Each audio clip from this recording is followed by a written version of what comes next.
سبحان اللہ لا الہ الا اللہ واللہ اکبر سبحان اللہ والحمد للہ ولا الہ الا اللہ واللہ اکبر سبحان اللہ والحمد للہ ولا الہ الا اللہ واللہ اکبر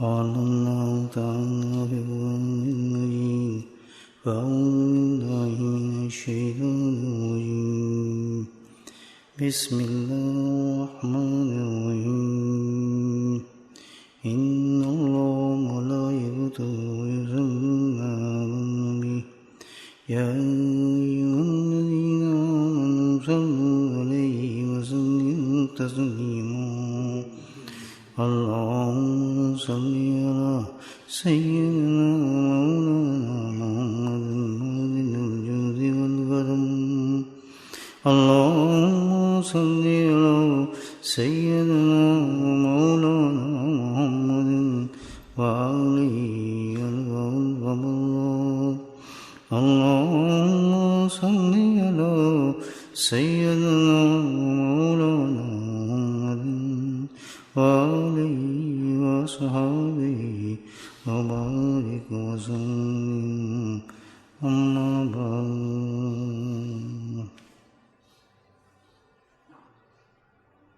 انسان کو اللہ تعالیٰ نے جسم دیا،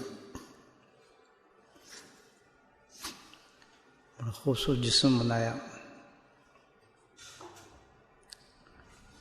اور وہی یہی اجسام ہیں جو پوری دنیا میں مختلف پھیلے ہوئے ہیں۔ بے انتہا حسین مخلوق اللہ نے بنائی انسان کی شکل میں۔ کوئی مخلوق اتنی حسین نہیں ہے جتنا انسان ہے۔ ایک ایک چیز کا آپ اس کا معائنہ کریں تو عجیب حسن نظر آتا ہے اس کی ہر چیز میں۔ ناک دیکھیں، آنکھ دیکھیں، دانت دیکھیں، کان دیکھیں، بھویں دیکھیں، کس طرح خوبصورت اللہ نے سجائی ہے چہرے کے اوپر۔ پھر چہرے پر ریش مبارک جو دی اللہ تعالیٰ نے، داڑھی مبارک جو دی ہے، اس کا حسن الگ دیا۔ انگلیاں دیکھیں کیسے خوبصورت اللہ نے بنائی ہیں۔ کسی مخلوق اٹھا کر دیکھ رہے ہیں آپ، اتنا خوبصورت، اتنے توازن کے ساتھ حسن تقویم اللہ تعالیٰ نے بنایا انسان کو۔ لیکن اس انسان کی حیثیت کچھ بھی نہیں ہے، کتنے خوبصورت ہو جائے۔ مثال دیتا ہوں، یہ خوبصورت بچہ ہے، اس کے لیے آپ کو ٹوائل لے لیں، بہت خوبصورت قسم کا کھلونا۔ کسی بچوں کو سمجھیں گاڑی بہت پسند ہے، بڑے اچھے اچھے ماڈل ملتے ہیں بچوں گاڑیوں کے، آپ گاڑی اس کے لیے پسند کرتے ہیں، لے کے آتے ہیں، خوبصورت گاڑی ہے، سب کچھ ہے، تو وہ گاڑی جو ہے آپ لا کے رکھ دیں گے، اب بچہ اس سے کھیلنے میں اتنا محظوظ نہیں ہوگا، اتنا خوش نہیں ہوگا۔ جیسی اس ٹوائے کے اندر آپ بیٹری ڈالیں گے تو ایک دم گاڑی دوڑنا شروع ہو جائے گی، چلنا شروع ہو جائے گی، چلتی ہے نا، آواز بھی دے گی، ادھر بھاگے گی، ریموٹ بھی ہوتی ہیں گاڑی، آپ کے ہاتھ میں ریموٹ سسٹم ہوگا، گاڑی بھاگتی پھرتی ہے ادھر ادھر، سیل نکالنے بھاگے گی وہ، ہے تو بہت خوبصورت حسین۔ تو اسی طرح اللہ تعالیٰ نے انسان کو جسم دیا، بہت ہی حسین، بڑا خوبصورت، لاجواب، لیکن بیکار تھا۔ اللہ سبحانہ تعالیٰ نے اس جسم کو رواں کرنے کے لیے، سٹارٹ کرنے کے لیے اس میں سیل ڈالے، بولے سبحان اللہ، نہیں سمجھے بات، کیا ڈالے؟ وہ سیل کیا تھی؟ روح تھی، روح ڈالے جسم میں، ماشاءاللہ آپ دیکھیں ہم کیا کام کر رہے ہیں، ٹکتے ہی نہیں، کوئی وقت ٹکتا ہے کبھی ادھر بھاگتا ہے، ادھر جاتا ہے، کوئی ہاتھ لاتا ہے، منہ لاتا ہے، دانت، سوتے سوتے بھی ہمارا جسم جو ہے نا، چھوٹا سا بچہ بھی ہے، یہ کیا کام کر رہا ہے؟ سیل جو اندر ڈالے اللہ پاک، بولے سبحان اللہ، دیکھ لیں کتنا حسین پڑا ہے آدمی، خوبصورت ہے، کیا بات ہے حسن کی، کوئی فائدہ نہیں، سیل نہیں تو بیکار۔ سیل پڑا اور اس دیکھو چھوٹے سے بچوں میں سیل پڑ جاتا ہے نا، وہ بدماشی کرتا ہے، شور مچاتا ہے، پیشاب کرتا ہے، ٹانگیں مارتا ہے، سیل پڑا ہے اس کو، روح ہے۔ اور جب اس سیل کو نکال لیا جائے تو اس کھلونے کی طرح ہو گیا، ہے تو بہت خوبصورت۔ تو پھر کیا ہوتا ہے، جب سیل نکل جاتا ہے پھر آدمی پڑا ہے۔ جسم کی قیمت ہے بھائی، اس حسن کی قیمت ہے۔ جس حسن پہ ناز کرتے تھے، سنہری بال، بھویں خوبصورت، چشم کی آنکھیں، گلاب جیسے پھول، جیسے گلاب جیسی پتیوں جیسے ہونٹ، صرف گلاب جیسے گال، وہ سب ایک سیکنڈ میں جہاں سیل نکلا نہیں، روح نکلی نہیں، وہ کیا ہوگی، وہ کیڑوں کی خوراک بن جاتی ہے، آنکھیں پھٹ جاتی ہیں، پیٹ پھٹ جاتا ہے، ریزہ ریزہ ہو جاتا ہے، کیڑے اس کو کھانا شروع کر دیتے ہیں، اندر سے بدبو نکل رہی ہوتی انسان کی۔ یہ جسم ہے انسان کا، کوئی وقت ہے اس کی؟ کس چیز سے قیمت ہے انسان کی جسم کی؟ روح سے۔ بات سمجھ آ گئی؟ تازی تازی بات آئی ذہن میں، وہ آپ کی خدمت میں پیش کی۔ پسند آئے تو قبول کریں، چھوڑ دینا، کون سا اپنے ٹیکس لینا ہے۔ پھر جب انسان پیدا ہو گیا تو اللہ نے انسان کے لیے ایک بہترین شغل پیدا کیا، سبحان اللہ، بڑے بڑے شغل پیدا کیے، لیکن سبحان اللہ، اللہ نے اپنے پیارے انسانوں کے لیے ایک شغل پیدا کیا۔ ایک شغل تھا اعمال صالحہ، سبحان اللہ، نماز کی شکل میں، قرآن کی شکل میں، تلاوت کی شکل میں، یہ کیا سارے ہمارے اعمال ہیں۔ تو جسم میں بیٹری پڑی تو دوسرا کام وہ کیا کرے گا، اعمال کرے گا، الحمدللہ خوبصورت۔ جب تک بیٹری نہیں کوئی کرتے انسان کام، نماز پڑھ لیں گے اگر بیٹری نہیں ہوگی، پڑھے رہیں گے نا، عمرہ کر لیں گے آپ، بیٹری پڑے گی تو فٹافٹ سائی بھی ہوگی، عمرہ بھی ہوگا، سب کچھ ہونا شروع ہو جائے گا۔ تو کیا نکلتا ہے اس میں سے، اعمال صالحہ نکلتا ہے۔ جسم کے ساتھ باڈی تھی ہماری، اس میں روح پڑی تو جسم حرکت میں آ گیا، بولے سبحان اللہ۔ تو عمل کے اندر جب سیل پڑے گا تو عمل حرکت میں آئے گا۔ تو جس طرح جسم کے لیے روح ہے، جسے جسم ہلتا ہے، اسی طرح یاد رکھیں کہ عمل کی بھی ایک روح ہے، عمل کی بھی ایک روح ہے۔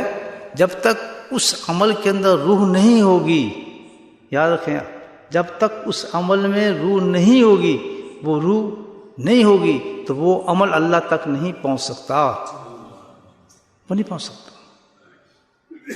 آخرت میں پتہ لگ جائے گا کن کے اعمال کے اندر روح تھی اور کس کے اندر نہیں تھی، کس کی نماز میں روح تھی اور کس کی نماز میں روح نہیں تھی، کس کی عمروں میں روح تھی اور کس کے اس میں روح نہیں تھی۔ جس عمل کے اندر روح نہیں ہوگی، سیل نہیں ہوگی، وہ اوپر کیسے جائے گا، اللہ تک کیسے پہنچے گا؟ تو جسم کے لیے جس طرح روح کی ضرورت ہے، اسی طرح عمل کے لیے بھی روح کی ضرورت ہے۔ بات سمجھ آ گئی؟ اب آپ پوچھیں گے ٹھیک ہے جی، جسم کو تو پتہ چل گیا روح ہے، ہم تو عمل کی روح کیا ہے؟ ہم دیکھے تو صحیح عمل میں ہماری روح ہے یا نہیں ہے؟ جج کریں گے نا، جبھی نماز پڑھی ہماری نماز میں روح تھی یا نہیں تھی، ابھی پتہ لگ جائے گا۔ جب آپ تلاوت کر رہے تھے نماز کے اندر، کہاں کہاں خیال جا رہے تھے، برا نہ ماننا۔ کسی کو یاد ہے کون سی آیت پڑھی تھی آخری؟ کہاں پہنچے ہوئے تھے؟ عورتیں کوئی ہانڈی بنا رہی ہوتی ہے، کوئی چپاتی بنا رہی ہوتی ہے، کوئی کچھ کر رہی ہوتی ہے، السلام علیکم رحمۃ اللہ وبرکاتہ، السلام علیکم رحمۃ اللہ، کڈی کھول دو، جلدی جلدی کھول دو، کھانے کا ٹائم ہو گیا۔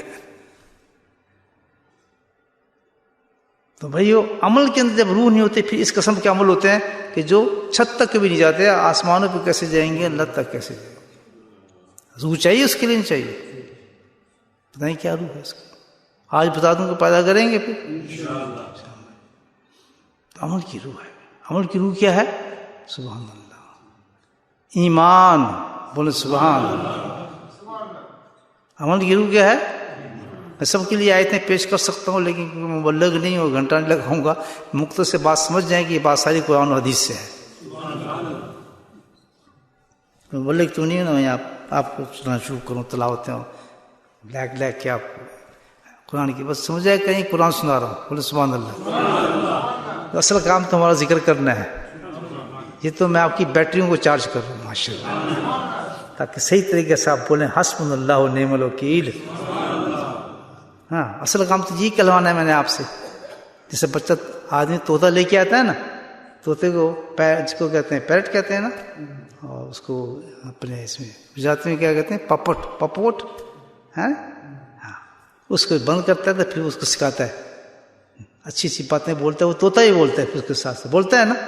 یہ کام میرا ہے، میں نے آپ کو جمع کر کے اصل میں تو حسبنا اللہ پڑھانا ہے. یہ تو میں آپ کو دانے ڈالنا ہوں آپ کی روح کو ماشاء اللہ، تقریر وغیرہ نہیں کر رہا. تو بھائی جب عمل کی روح کیا ہے آپ کہیں جی کیسے دیکھیں، کسی بھی آپ بے ایمان کو کھڑا کر دیں، وہ آپ کے ساتھ نماز پڑھ رہا ہے، اس کی نماز ہو رہی ہے اس کی، کیونکہ ایمان نہیں ہے اس کے پاس. بالکل آپ کی طرح کھڑا ہے، آپ کی طرح جھک رہا ہے، آپ کی طرح اس نے وضو بھی کیا ہے، ناک میں پانی بھی ڈالا ہے، جیسے آپ نے مسواک کی اس نے مسواک کیا ہے، وہ آپ کے ساتھ اندر آ گیا ہے، اندر آ کے کھڑا بھی ہو گیا ہے، صف میں کھڑا ہو گیا ہے، سجدے بھی کر رہا ہے، نماز ہوئی بھائی؟ ہوگی؟ تھوڑی سی تو ہو گئی ہوگی، شاید ہو گئی تھوڑی سی. آپ کو بالکل ہو ہی نہیں سکتی. کیوں؟ کہ اس کی روح نہیں ہے، اس کے عمل میں اس کی روح نہیں ہے. بولے سبحان اللہ. پتہ چل گیا عمل کی روح کیا ہے. اب جس قدر طاقتور ایمان ہوگا اسی وقت طاقتور آپ کا عمل ہوگا. بولے سبحان اللہ. آج کل یار ایک نماز پڑھتے آدمی، آپ نے حدیث پڑھا ہوگا کسی شخص سے ایک نماز ایک سجدہ کیا اللہ نے اس کو بخش دیا، کیونکہ اتنا اعلیٰ درجے کا ایمان تھا اس کا کہ ایک درجے نے اس کو اللہ تک پہنچا دیا. اور ایک سجدے کرتے کرتے ہیں کالے نشان بنے ہوتے ہیں، لوگوں کے بنے ہوتے ہیں نا، اکثر کالے نشان بن جاتے ہیں، گھٹنوں پہ نشان بنے ہوتے ہیں، گٹھنوں پہ نشان ہوتے ہیں. نمازی سب نمازی کہتے ہوتے ہیں، لیکن روح سے کام چلتا ہے. ایک سجدہ بھی ہمارا سے نکلا ہے جو اعلیٰ درجے کا روح رکھتا ہوگا، ایمان رکھتا ہوگا، سبحان اللہ، وہ تو فوراً جاتا ہے اللہ کے دربار میں. یہ جو نماز میں ہم کھڑے ہوتے ہیں نا بھائیو، جس میں کہتے ہیں نا اللہ اکبر، تو ہم اس دنیا میں نہیں ہیں. بولے سبحان اللہ. یہ اللہ اکبر مطلب ہم چھوڑ رہے ہیں، ٹڑک ہاتھ ختم. آپ کو کوئی نماز میں آواز دے کر جائیں گے، سلام کرے گا جواب دیں گے، چٹکی کاٹے کا بھیلیں گے، کیڑے سامنے اس کو دیکھیں گے، ادھر ادھر جھانکیں گے، کیونکہ ہم ختم ہو گئے ہیں. You not here. لیکن پھر بھی ہم یہاں ہیں. اس کا مطلب کیا ہو کہ بہت ہی کم درجے کا ایمان رکھتا ہے ہمارا عمل. اسی وجہ سے ہم یہ کہتے ہیں نماز بھی پڑھتے ہیں، دعا قبول، نماز بھی پڑھتے ہیں، فلاں یہ نہیں کرتے ہیں فلاں. اپنی غلطیوں کو ہم دیکھتے نہیں. صحیح کہہ رہا ہوں غلط کہہ رہا ہوں؟ دیکھ لیں. یہ باتیں آپ کو صوفیوں کہاں ملیں گی، آپ کو اور کہیں نہیں ملیں گی. یہ جمعے کی تقریروں میں نہیں آتی، صوفیوں کو مجلس میں ملتی ہیں. کتنی سخت، کتنی ایسی باتیں آپ تو نہیں کر سکتے لوگوں پہ. تو بھائی کتنی ضروری چیز ہے آپ کی. دیکھیں ایمان کو مضبوط کرنا چاہیے انسان. تو ایمان مضبوط ہوگا تو عمل مضبوط ہوگا. تو کہاں سے چلے تھے ہم؟ جسم سے. جسم سے کہاں پر آئے؟ عمل پر. عمل سے کہاں ہے؟ ایمان پر. لیکن آپ کی سن لیں، جسم کی بھی روح ہے، عمل کی بھی روح ہے، تو ایمان کی روح نہیں ہوگی. بولیں سبحان اللہ. اللہ ہو. ایمان کی بھی روح ہے. چلے صحیح ہے، آپ کی جناب جسم بڑا اچھا ہو گیا، عمل کے لیے تیار ہے، آپ کا عمل بہت اچھا ہو گیا، وہ بھی تیار ہے، ٹھیک ہے نا.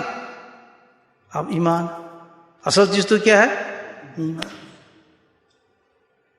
ایمان کی روح ہے تو ایمان ہوگا. اگر ایمان میں روح نہیں تو ایمان ہی نہیں ہے. وہ کیا ہوگا؟ وہ بڑا مشکل ہوگا کہ مرتے وقت. تبھی تو اللہ کے نبی نے فرمایا، معاذ بن جبل نے پوچھا سب سے بہترین عمل کیا مجھے بتا دیں. سب سے بہترین عمل تو یہ تب تو اس دنیا سے جائے تو کلمہ پڑھ رہا ہو. مطلب کیا ہے؟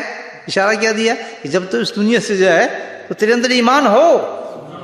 اللہ اکبر. تو اس کا مطلب ہزاروں کروڑوں لوگ جو جا رہے ہیں ایمان نہیں ہے. ہر چیز کے لیے محنت کی ضرورت ہے. کیا زندگی میں ہم نے ایمان کے لیے محنت کی جتنی؟ آپ چلیں آج ٹائم آج کا دیکھ لیتا ہوں، میں اپنا دیکھ لیتا ہوں.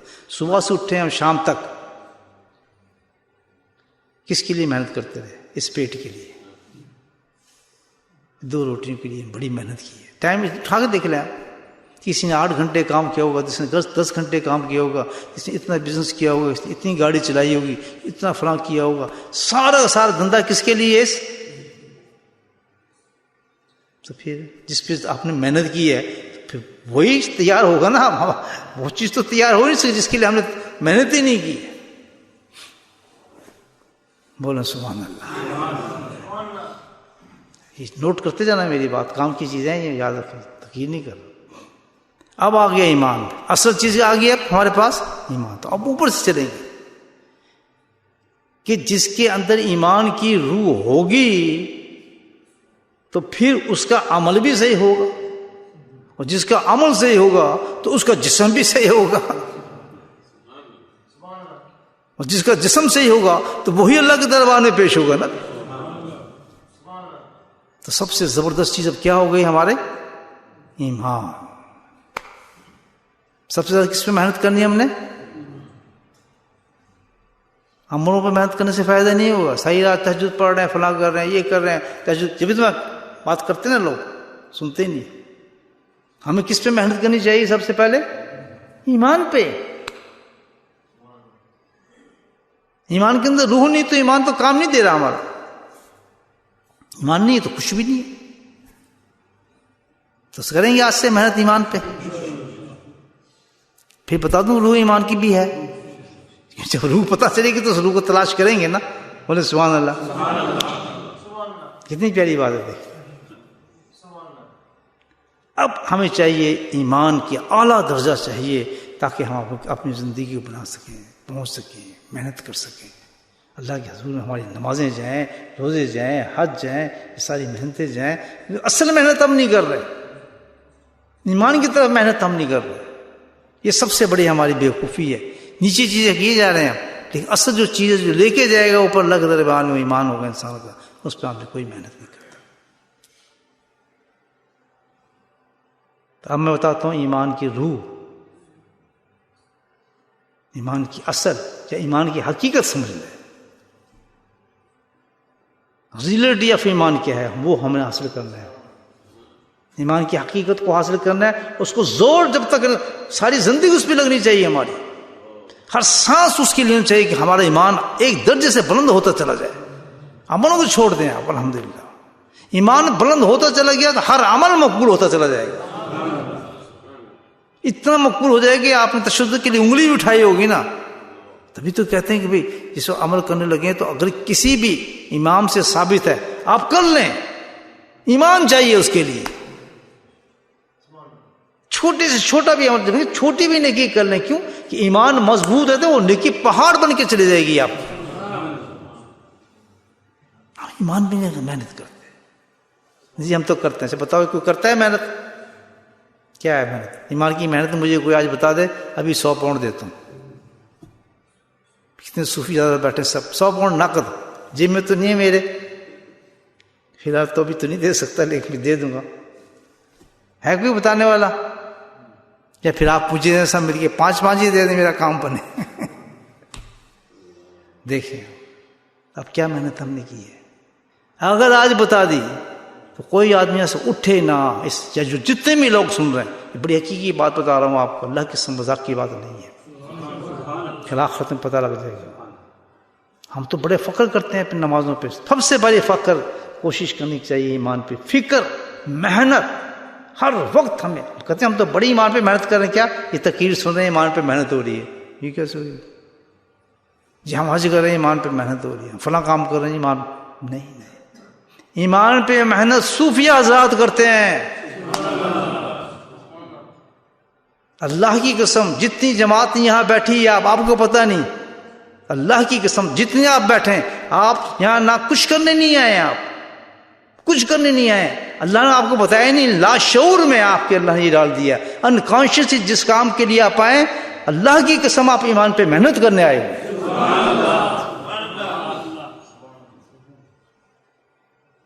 اتنا بڑا اللہ کا کرم ہوتا ہے کہ آپ حضرات پہ صدقہ دیا اللہ نے، اس کی وجہ بتاؤں گا آپ کو تو پتہ ہی نہیں۔ پردے میں، اور آپ آئے اسی لیے ہیں ایمان کی محنت، کیوں کر ہی صوفی کر سکتا ہے، عام آدمی کر ہی نہیں سکتا. صوفی کام ہی ہے اس کا کام ہی ہے کہ ایمان کو بناؤ، ایمان کو بناؤ. اب میں قرآن سے ثابت کروں گا کہ ایمان بنتا کیسے ہے.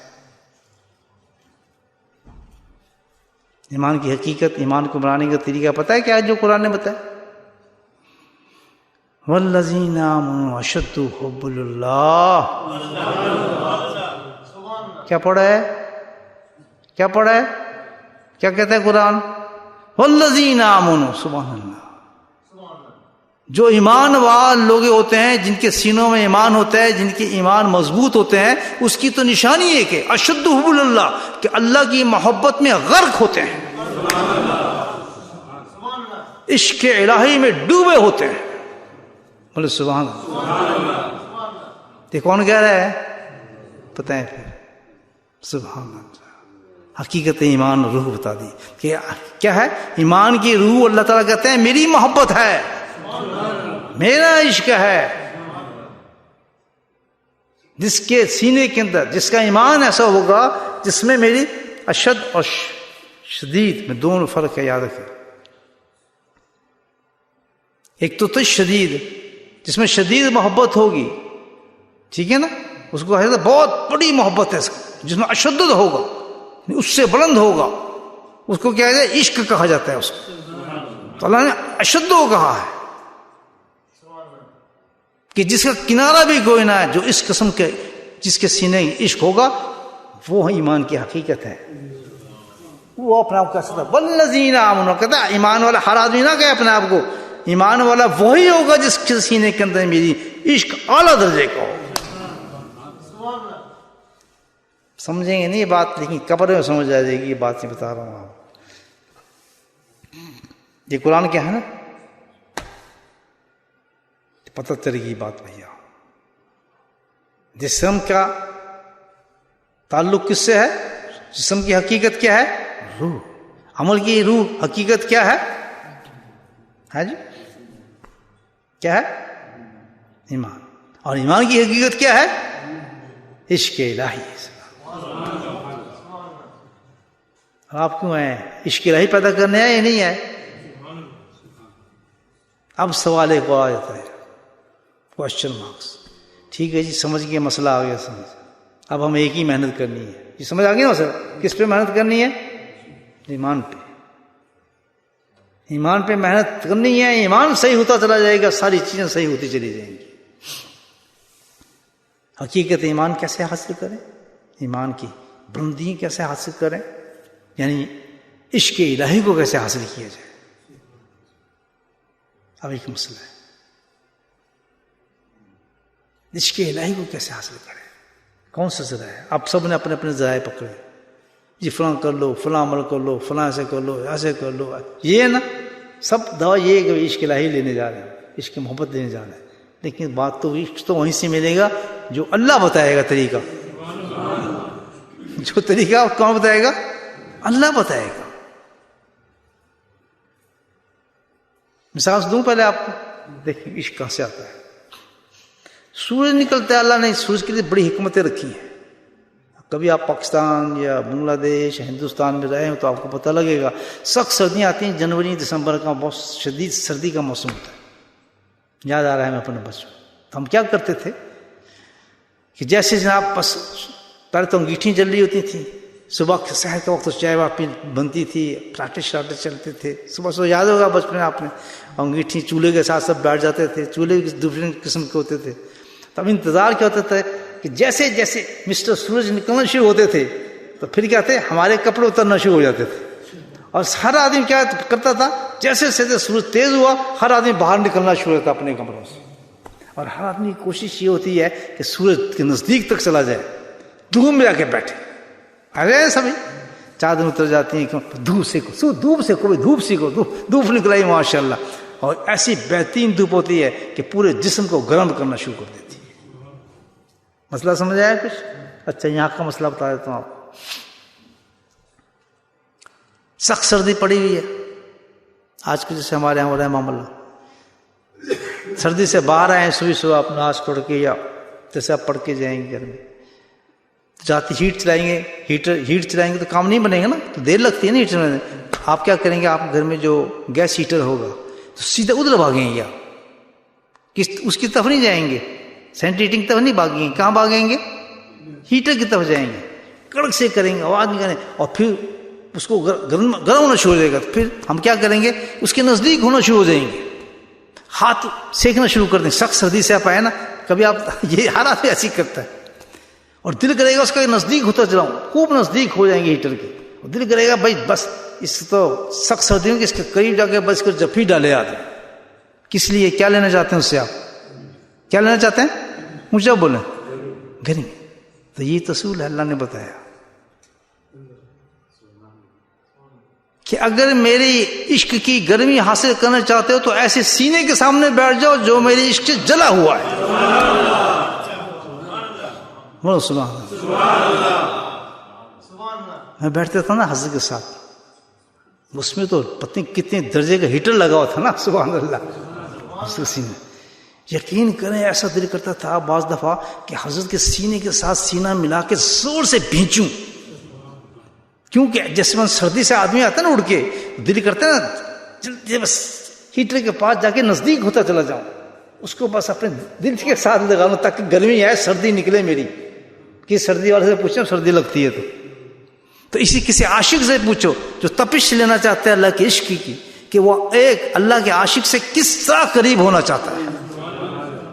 جب یہ جذبہ پیدا ہو جائے نا ہمارے میں کہ کسی اللہ والے سے اتنی محبت ہو جائے، سبحان اللہ، کہ دل کرے اس کے پاس آدمی گھستا چلا جائے، اس کے اندر اس کی قریب ہی ہوتا چلا جائے. اور یہ بالکل میرے ساتھ ہی کئی واقعات ہوئے، یعنی اتنا دل کرتا تھا حضرت سے ملنے کا، ضرورت تو کبھی نہیں ہوتی، اتنے بڑے تو سوچ بھی نہیں سکتا. تو پھر میں بعض اوقات کیا کرتا تھا، جیسے یہ چادر ہے نا، یہ چادر حضرت پہنتے تھے، چادر سردی تو ہوتی ہے نا وہاں پہ بتا دیں، ایسے چادر ہوتی تھی پہنی تھی، تو چادر کے کچھ پڑے تو نیچے ایسے پڑے ہوتے ہیں نا، میں چپ سے پیچھے سے چادر لے کے نا اپنے سینے کے ساتھ لگا کے بیٹھ جاتا تھا. اس گرمی کا کیا ماسک، وہ کون سی گرمی تھی؟ یہی تو ایمان کی گرمی ہے، وہ ایمان کا ہیٹر ہے جس نے اپنے آپ کو تپا دیا عشق کے اندر. سبحان اللہ. تو اصل محنت میرے بھائیوں ایمان کی تو حقیقت میں یہی محنت کی جاتی ہے، ان لوگوں نے کی. کتنے بڑے بڑے علماء ایک زمانے کے آپ یہ دیکھیں بھاگتے گئے حاجی صاحب کے پاس، کیونکہ ہیٹر تھا، وہ علم موجود تھے، کتابیں چھپ رہی تھیں، دنیا ان پہ عاشق ہوئی تھی، ان کی تقریریں سنتی تھی، ان کی کتابوں کو پڑھتی تھی، مناظرے، ہر چیز میں ان کے پیچھے دنیا لگی تھی. لیکن وہ سمجھ رہے تھے کہ سب سے ضروری چیز کیا ہے، ایمان کی تپش چاہیے، تو تب ہمارا عمل بھی کام ہوگا. بھاگتے گئے سارے علماء اس ہیٹر کی طرف، حالانکہ وہ کہاں تھا، کہاں ہندوستان اور کہاں اس وقت، آپ بتائیں. آپ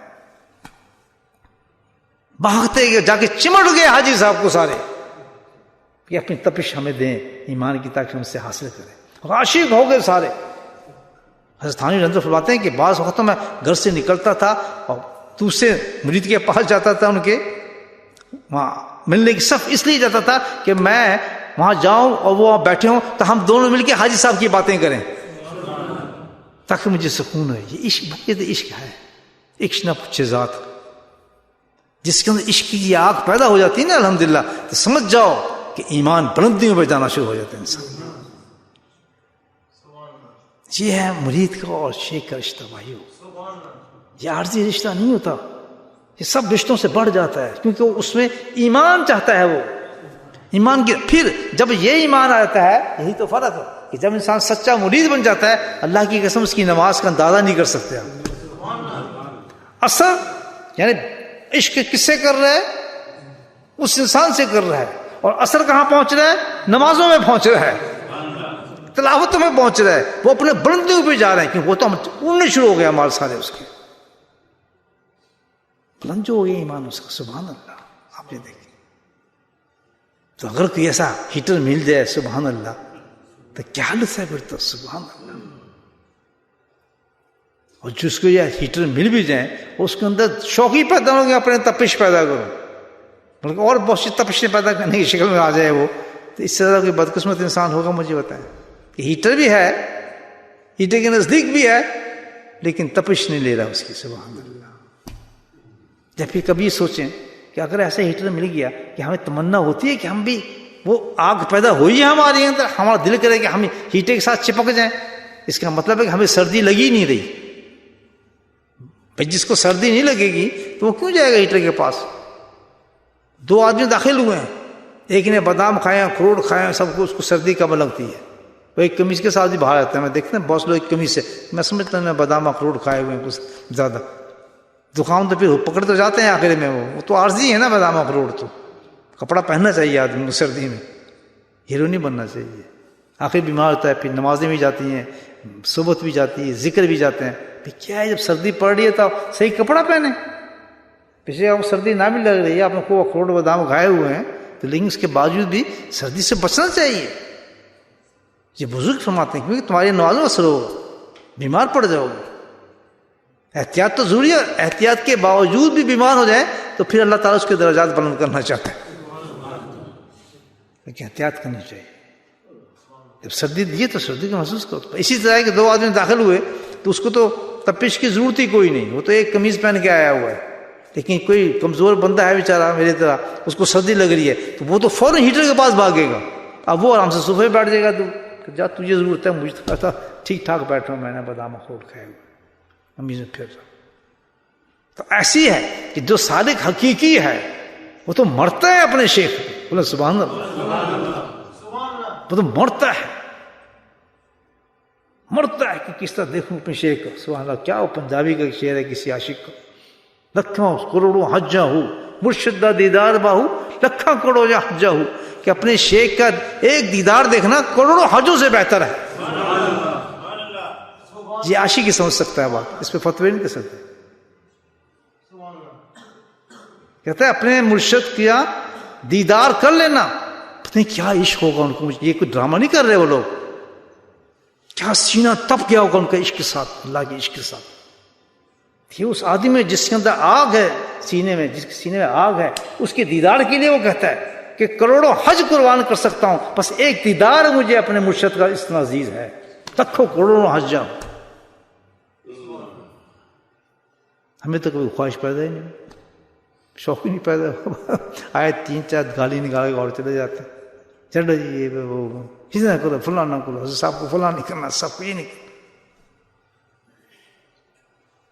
کسی کو کوئی دیوانہ ہو جائے نا, کسی کو منع مت کرو, جو کر رہے کرنے دو اپنے شیخ کے لیے. یہ تو خانقاہوں کا اصول ہے, لیکن مسجد میں تو آپ یہ نہیں کر سکتے. خانقاہوں کھلا اصول تھا کہ جو جیسے تڑپتے اپنے شیخ کے لیے تڑپنے دو. بناوٹی ہو ہی نہیں سکتا, جو عاشق ہوگا بناوٹی نہیں ہوگا, تھوڑے دن پتہ لگ جائے گا اس کو. ایک دن ہم بیٹھے تھے, حج پر تھے یا پتہ نہیں عمرے پر تھے, تو حضرت کے فقیر تھے حاجی منظور صاحب, میرے ماشاءاللہ کافی ہم سفر رہے کافی چیزیں, خاص حضرت ہم کہتے تھے بہت بڑا عاشق ہوا, تو ہوں گے الحمدللہ عاشق ہی ہوں گے, پرانے آدمی میں سے. تو ایک دو ہم عمرے میں بیٹھے, گئے ہوئے بیت اللہ میں بیٹھے تھے, خانہ کعبہ میں بیٹھے ہو سب اس طرح بیٹھے تھے. حضرت آگے بیٹھے, دائرے کی شکل میں بیٹھے ہوئے تھے لوگ سب. تو وہ اٹھنے کے بعد آگے آئے, یہ بالکل یہاں حرم شریف میں بات ہو رہی ہے. آنے کے بعد انہوں نے حضرت کے قدموں آ کے لوٹنا شروع کر دیا,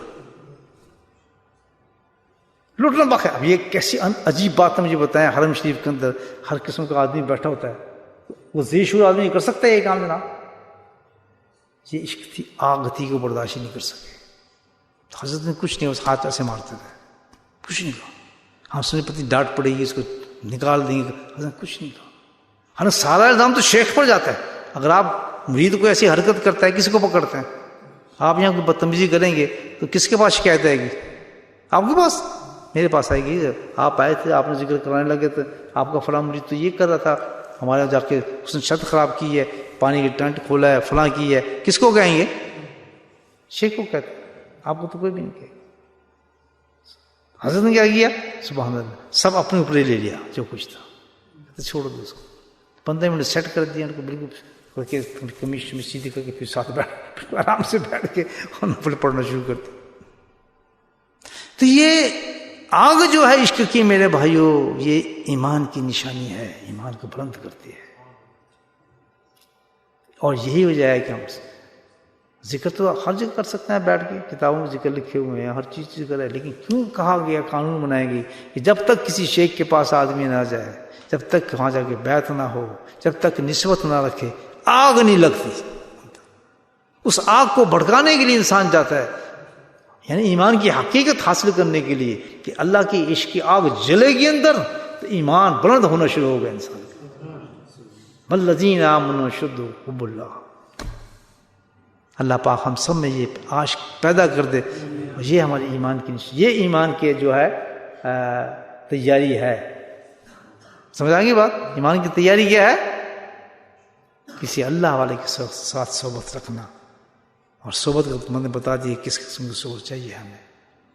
اللہ پاک ہم سب کو یہ توفیق نصیب فرمائے کہ اپنے ایمانوں کو بلند کریں، ایمانوں کی فکر کریں، ایمانوں کو دیکھیں، فکر کی پھر محنت کی ضرورت ہوتی ہے صبح۔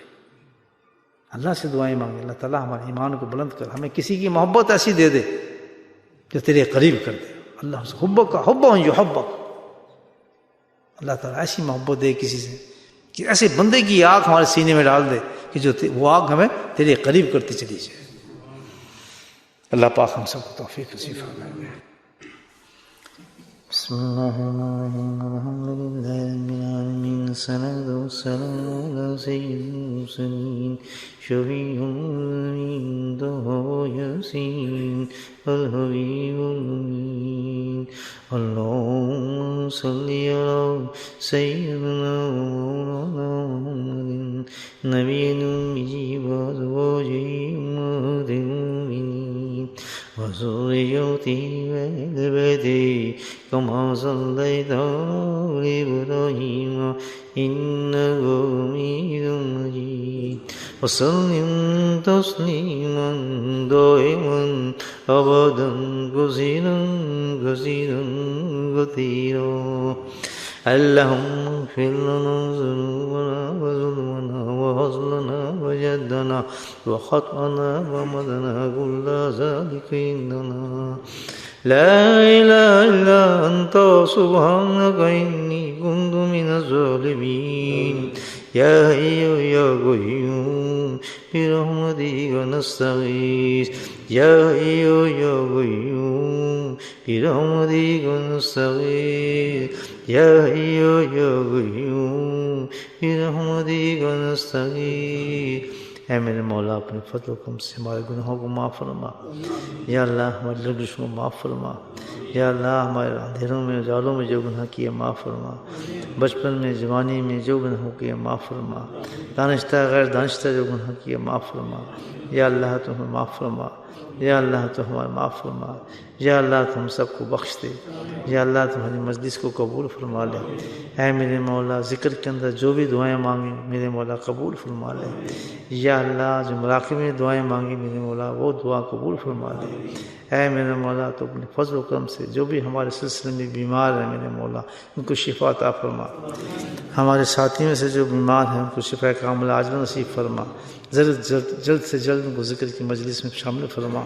اے میرے مولا ہمارے جو عزیز بیمار ہیں، جن لوگوں کے بھی عزیز بیمار ہیں میرے مولا، یا اللہ ان کو شفا کاملہ عاجلہ نصیب فرما۔ امت میں جو بیمار ہیں ان کو شفا کاملہ عاجلہ نصیب فرما۔ یا اللہ جو قلبی بیمار ہیں ان کو شفا عطا فرما، یا جسمانی بیمار ہیں ان کو شفا نصیب فرما، روحانی بیمار ہیں ان کو بھی شفا نصیب فرما۔